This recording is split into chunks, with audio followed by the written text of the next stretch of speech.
tabi ng pag-asa, isang obra tulong sa mga mangingisda. Ito yung tangkay ng water lily to. Tapos pinatuyo siya.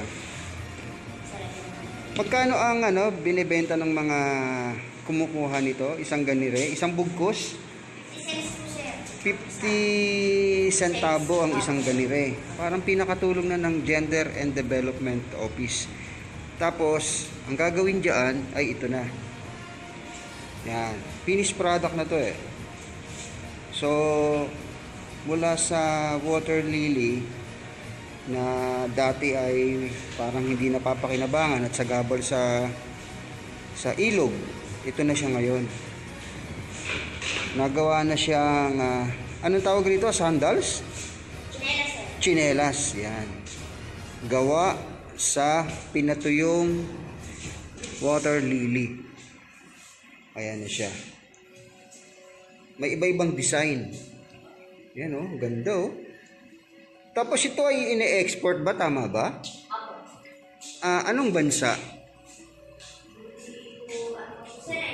Pero ito ay ini-export. Yan. Tapos ito yung hulmahan. Ito yung hulmahan. Hulmahan, tapos pagtahi. So puntahan pa natin yung ibang mga gawa nitong tangkay ng pinatuyong water lily.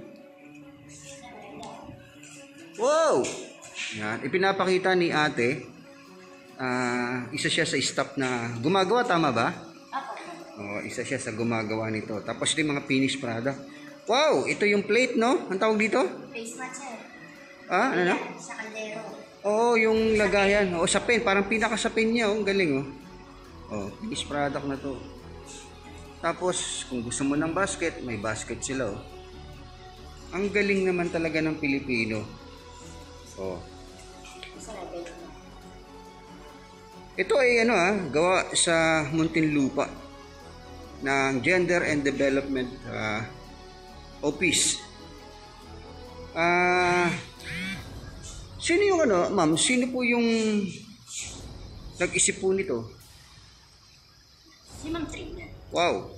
So, ang nag-isip po nito para makatulong sa mga kababayan po natin ay si Ma'am Trina na wife po ni Mayor Rupi Biason. Ito, wow, bag to? Bag. Belt bag yan, sir.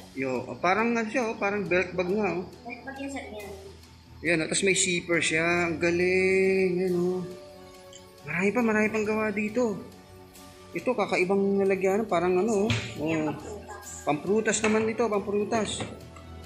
Galing. Ito, parang bag to, bag, Ang galing. Wow.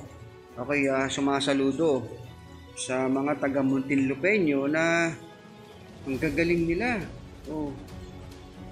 Wow. Tapos meron pa, ito te, ano to? Ang tawag dito te?